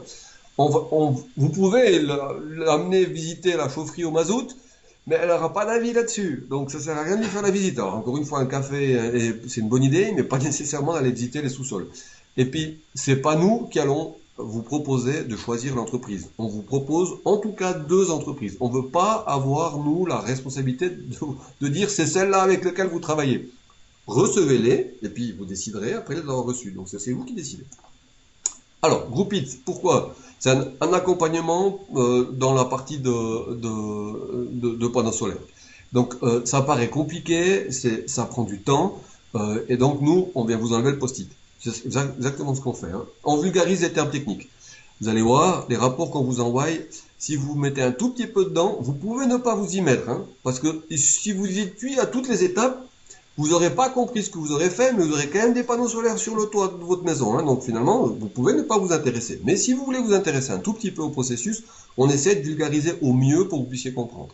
On gère les appels d'offres afin d'obtenir la meilleure offre. On ne veut pas casser les prix du marché, c'est pas le but. Hein. On veut que ce soit la meilleure offre, rapport qualité-prix. On a un statut neutre et une approche non commerciale. Nous, on n'y gagne rien. En fait, vous pouvez dire non. On ne gagne rien de plus si vous mettez des panneaux solaires de 12 kW ou bien 5. On n'a aucun intérêt d'une manière ou d'une autre d'un point de vue financier. Par contre, on a un intérêt vraiment moral. Parce que pour nous, franchement, à chaque fois qu'on voit un panneau solaire qui est équipé, on crie yes dans le bureau et puis on sait que c'est une bonne nouvelle. Donc le seul intérêt qu'on a, c'est de vous mettre des panneaux solaires sur vos toits. C'est rien d'autre. Hein. Aucune obligation contractuelle de réaliser l'installation à la signature de l'offre finale. Donc vous pouvez décider à chaque étape de ne pas continuer. Et là, à cette étape-là, si vous décidez de ne pas mettre des panneaux solaires photovoltaïques sur votre toit, vous pouvez effectivement, à la fin du processus, ne pas le faire. Je crois que j'ai fait le tour. Je vous remercie beaucoup. On a été un peu plus long que prévu, si je me souviens. On avait à peu près 1 heure. On a dit non, ouais, à peu près 1 heure. Voilà. Mais on cause beaucoup, c'est la vie. Ouais, parce qu'on est passionné. passionné. Voilà, on est passionné. Mais vous nous manquez vraiment. En fait, on aurait tellement voulu que vous soyez là. Donc maintenant, place aux questions. On en a certainement eu beaucoup par écrit. Est-ce que peut-être un de mes collègues pourrait reprendre 1 ou 2 questions, si jamais, pour qu'il pourrait bénéficier à tout le monde? Voilà, on va répondre aux questions. En parenthèse, en attendant qu'il cherche, je remercie de la présentation à Raphaël parce que je suis pilote avion aussi et j'ai arrêté de voler parce que je peux plus voler à l'essence, j'arrive plus. Et je me réjouis je me suis acheté un ULM électrique et je me réjouis de pouvoir un jour avoir un avion comme le tien. Et ça fait rêver tous les pilotes. En tout cas, moi, je suis passionné et je suis un grand fan. Voilà, accessoirement, je l'ai dit. Merci Stéphane. Bravo. Des questions. C'est cool. Alors, combien de mètres carrés de panneaux solaires faut-il pour fournir l'autoconsommation de 2 ménages? C'est compliqué à répondre à cette question, mais le mieux, inscrivez-vous, on vous dira exactement ce qu'il en est. Mais en gros, c'est 4000 kWh. c'est la consommation d'un ménage. Mais si vous avez une pompe à chaleur, c'est plus. Si vous êtes en économie, si vous faites des grandes économies et puis vous êtes des LED partout, ça sera beaucoup moins. Donc franchement, c'est vraiment compliqué. Mais ce qui est sûr, à moins que vous ayez un toit complètement biscornu, exposé au nord, derrière une barre d'immeuble ou dans la forêt, votre toit pourra suffire à produire l'énergie que vous consommez dans l'année, sans aucun problème. Donc là, la réponse, elle est un peu compliquée à répondre. Mais vous aurez la réponse. Inscrivez-vous et on vous le dira. Deuxième question. Il faut que je coupe l'installation solaire avec la réflexion du toit. C'est une coordination oui, bon. Vous pouvez refaire votre toit avec des panneaux solaires comme couverture. Donc vous avez une tuile, vous avez, je sais pas, de l'éternite, vous avez quelque chose sur votre toit. Moi j'ai des bardeaux. Enfin j'avais des bardeaux avant de mettre mes panneaux solaires. Vous pouvez démonter la couverture qui est ancienne, refaire la sous-couverture et l'étanchéité de la toiture et remplacer la couverture par des panneaux solaires. Ça marche très bien. Les entreprises avec qui on vous mettra en contact savent faire ça. Donc, vous aurez une offre pour les panneaux solaires et vous leur demanderez une offre complémentaire pour faire toute la partie couverture et sous-couverture. Les installateurs de panneaux solaires, en fait, ils ont deux métiers. On a deux catégories. C'est soit les couvreurs qui font des toits, puis eux, ils s'associent avec un électricien, soit c'est des électriciens qui s'associent avec un couvreur. Donc, ils savent faire ça. Donc, demandez-leur quand vous nous signalez quand vous êtes inscrit, je voudrais refaire ma toiture, et puis on évaluera, on prendra en compte ça, et quand on fera la visite, et quand l'entreprise viendra, ils auront fait une proposition par rapport à ça. Bonsoir, on parle toujours des toits. Peut-on équiper une terrasse? Alors, c'est compliqué. On peut faire des panneaux solaires partout. Sur un avion, imaginez qu'on peut les faire sur une terrasse. Il faut quand même que ce soit conforme à la LAT pour que vous n'ayez pas besoin de autorisation de construire. Si vous avez une installation qui n'est pas sur un toit, sur un domaine bâti, il faut une demande d'autorisation de construire. C'est tout à fait possible de l'obtenir, mais il faut l'intégrer. Il faut qu'on le sache évidemment lors de la visite qu'il est prévu de mettre ça sur une terrasse. On prend en compte que les toits, rentrez-vous en matière pour une PPE? Oui. Alors, c'est compliqué, la PPE, parce qu'il faut que l'ensemble des gens soient d'accord. Alors, on peut faire, nous, l'évaluation. J'ai dit une bêtise. Tout le monde rigole. Donc. Non, parce que il ne faut pas dire que c'est compliqué. Non. C'est pas compliqué. Non, c'est pas compliqué. Non, ce qui est compliqué, c'est pas de mettre... Non, mais ce qui est pas compliqué, c'est pas de mettre des panneaux solaires photovoltaïques. Ce qui est compliqué, c'est que vous soyez tous d'accord. Voilà. Évidemment, parce que nous, là, la décision que vous prendrez à la PPE, on ne pourra pas la décider à votre place. Hein. Par contre, on peut vous faire l'évaluation. Ça va vous permettre d'aller voir vos collègues dans la PPE en disant, voilà ma position, est-ce qu'ils sont d'accord? Et puis, à ce moment-là, vous déciderez. C'est ça qui est compliqué. C'est pas de mettre des panneaux solaires. Hein. C'est juste de dire oui. C'est ça le plus compliqué. Voilà. Évidemment. En tant que propriétaire d'un logement, comment gérer... Oui, bon. Alors, si vous mettez des panneaux solaires, vous êtes propriétaire et il y a un appartement dessous que vous louez, votre propriétaire, enfin vous, en tant que propriétaire, allez voir votre locataire. Vous leur dites, coucou, bonne nouvelle, je mets des panneaux solaires. J'aimerais bien vous revendre l'énergie à vous.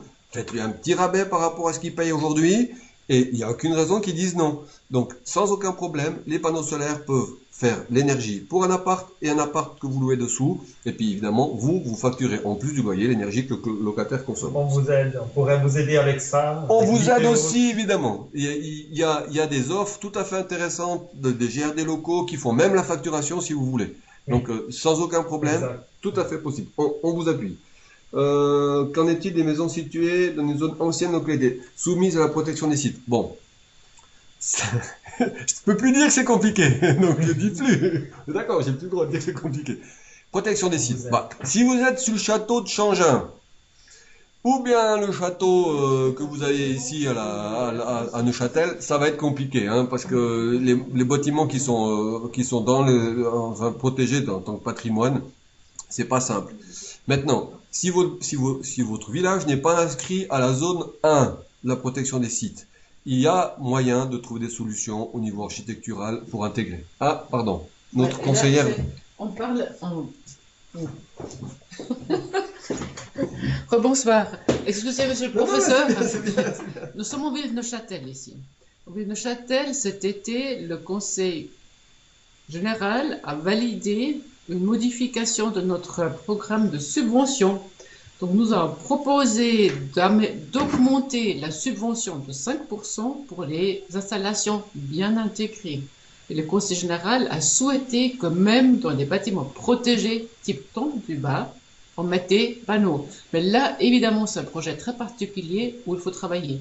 Mais nous allons aussi vous aider. Si vous avez un bâtiment en catégorie 1, on va évaluer avec vous si c'est possible ou pas. Il faut être bien intégré, vous recevez même un peu plus de subventions au lieu de Neuchâtel. Voilà, je vous laisse le micro. 750 francs par kilowatt. C'est cool, mais je peux vous dire, alors, je suis désolé, j'aurais dû connaître cette information-là, je ne la savais pas, je m'excuse, mais c'est rare. Hein. Mais c'est avec Neuchâtel. Mais voilà, mais c'est rare. Il y a pas mal de villages ou de villes qui sont vraiment très très très exigeantes sur la mise en place de panneaux solaires dans les zones 1. Mais on peut le faire. Alors, c'est des bonnes nouvelles. Et puis, j'en prends peut-être encore une. Quels sont les critères des offres, des meilleures offres et n'y a-t-il pas un côté budget pour cela? Évidemment, un des critères, c'est le prix. Parce que si on peut mettre des panneaux qui sont suisses, par exemple, qui sont fabriqués à Thun, ils coûtent un peu plus cher. Et puis, il y a des gens qui peuvent pas se les payer parce que c'est juste trop cher. Donc, au niveau financier, on va d'abord raisonner sur le prix. Mais c'est pas le prix à tout prix. C'est un rapport qualité-prix qui est important. C'est pas le prix, en fait, tout seul. Donc, on a des prix qui sont comparables pour le même type de panneaux. Et puis nous, on vous fait un prix pour la voiture sans option, entre guillemets, voiture électrique évidemment. Donc il n'y a pas d'option dedans. Il n'y a pas la clim, il n'y a pas les différents éléments que vous pouvez mettre sur une voiture, sur les panneaux solaires, c'est exactement le cas. Hein. Donc on ne vous fait pas d'option. Si vous voulez une option particulière, les intégrer ou bien un système différent d'injection avec le lien, par exemple avec votre pompe à chaleur, quand vous serez mis en contact avec l'entreprise, c'est à ce moment-là que vous lui demandez un prix différent, une option. Et à ce moment-là, on vous prendra, vous pourrez avoir l'option et on pourra vous donner un avis sur l'option que vous prenez une fois que vous aurez décidé de prendre le client, enfin l'offre que vous avez reçue du client. J'en prends encore une, puis après on va arrêter peut-être avec les questions. Prévoyez-vous de faire le lien avec la pompe, avec le chauffage, pompe à chaleur? Nous avons de mauvaises expériences à ce niveau-là. Bon. Alors, les pompes à chaleur, il faut qu'elles soient pilotables. Si c'est une très vieille pompe à chaleur, là, je connais des pompes à chaleur qui tournent depuis 25 ans, hein, donc elles ont bien tourné. Hein, ben là, clairement, ça va être compliqué de les piloter. Parce qu'il faut être capable de les arrêter et pas de couper l'alimentation de la pompe à chaleur, elles n'aiment pas ça du tout. Mais pour les pompes à chaleur qui sont bien plus récentes, il est possible de les connecter. Et ce qui est sûr, c'est que les installateurs qui mettent des panneaux solaires photovoltaïques, ils ont l'habitude de traiter ce genre de cas. N'oubliez pas qu'on a pris les pros du solaire. Donc on a les entreprises en face de vous qui savent faire ça, et puis qui savent pas faire ça depuis hier, qui savent faire ça en tout cas depuis 3 ans, mais souvent ils font ça depuis 10 ans ou 15 ans même, on a eu des gens qui font ça depuis 25 ans. Donc elles savent, et donc vous avez en face de vous le meilleur professionnel pour vous aider à faire le lien avec la pompe à chaleur. On aura dans l'appel d'offres qu'on fera le commentaire qu'on mettra, qui sera transmis à l'entreprise. Ce sera clairement marqué. On voudrait faire le lien entre la pompe à chaleur et mes panneaux solaires. Et dans ce cas-là, l'entreprise, quand elle viendra vous rencontrer, si elle a gagné en fait l'appel d'offres pour vous, elle vous dira oui, pas de problème, je le module, je connais le truc, je sais comment faire. Elle fait le lien avec l'onduleur et la pompe à chaleur et ça marche. Voilà, je pense que j'ai pris les questions précédentes de mes collègues. Je pense qu'on a fait à peu près le tour. Si jamais les réponses aux questions pourront être mises également sur le site web. Voilà, vous n'avez pas entendu parce que le micro ne porte pas, mais les réponses aux questions vont être mises à disposition sur le site web, donc vous aurez toutes les questions, toutes les réponses. Ça vous permettra d'avoir une bonne vision. Alors, la prochaine étape. Voilà. Les questions sont enregistrées, c'est ça? Oui, vous aurez évidemment alors, tout ce qu'on a dit là, tout le monde sera enregistré, ce sera sur le site. Et puis les questions, on les aura par écrit et on vous les donnera, on vous les mettra aussi par écrit, il n'y a pas de souci. La prochaine étape, les amis, c'est inscrivez-vous. Il faut vraiment qu'on puisse arriver, comme Raphaël l'a dit et comme tout le monde l'a dit, à mettre des panneaux solaires sur les toits de la ville de Neuchâtel. Donc le truc, c'est vous inscrire. Ça vous permettra de dire non si vous n'arrivez pas au bout du processus parce que vous pensez que ça va pas pour vous, vous pouvez vous arrêter. Mais inscrivez-vous et nous on aura tellement de plaisir de vous envoyer l'appel d'offres, enfin d'abord la préévaluation. Voilà, vous voulez peut-être... Rappel du site où il faut s'inscrire. Alors le rappel du site... Il est mis dans la conversation. Ouais. Donc c'est www.groupit.ch. Voilà, exactement. Je ne sais pas si j'arrive à le faire là en direct, mais mais comme ça vous voyez le site à quoi il ressemble. J'ai la souris qui est en train de... Voilà. Hop. J'essaie d'ouvrir Internet Explorer. Vous tapez sur un moteur, là, vous tapez Groupit, groupe-it, voilà. Vous faites Enter, vous tombez sur Groupit, devenez acteur de la transition énergétique, ça coup de bol, ça arrive au premier. Et puis là, vous avez une petite fenêtre qui va s'ouvrir. J'espère que vous voyez mon écran direct, parce que moi je ne sais pas. Voilà, Groupit c'est quoi? Il y a, inscrivez-vous. Ouais, c'est ce que j'essaie de faire. Je ne sais pas comment il faut faire pour descendre. Voilà. Voilà, j'ai cliqué où il fallait pas. Voilà, je reclique sur accueil tout en haut là. Hop. Il y a une petite vidéo vachement sympa qui vous montre comment ça marche Groupit, donc allez voir, elle est sympa. Voilà, j'aimerais bien. Voilà. Et là, vous cliquez sur la fenêtre. Ici, découvrez le projet. Il n'y en a qu'un qui est ouvert pour l'instant. Ah, mais votre souris, elle ne marche pas nickel. Hein. Hop, et là, vous inscrivez. Le projet, qui fait quoi. Voilà. Oui, bah, je vais descendre plus bas, il faut juste que j'arrive avec la souris. Je pense qu'on pourrait... Voilà. Et là, vous avez le détail des inscriptions avec le... Ouais, voilà. Donc, facile à vous inscrire. Donc, la prochaine étape, c'est ça. On se réjouit tellement de vous inscrire, de voir votre inscription. Et puis, vous avez là l'ensemble d'inscriptions que vous avez, avec les délais, tout ça. OK? Donc, prochaine étape, vous inscrivez et on revient, on se réjouit de vous revoir électroniquement, en tout cas, en contact avec vous sur la plateforme. Merci beaucoup. Vous voulez faire un petit mot de conclusion, peut-être?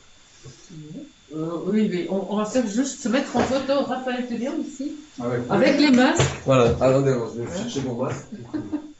On va juste vous remercier de votre présence virtuelle, mais c'est un projet très concret qu'on adore faire avec vous. J'espère qu'on va tous collaborer pour améliorer notre bilan énergétique. C'est pour nous et pour nos enfants. Merci beaucoup de votre attention. Merci beaucoup à mes coéquipiers ici. On a bien de plaisir à faire ça. Voilà. Je veux pas crever.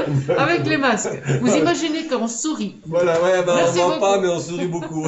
À bientôt, au revoir. À bientôt. Au revoir.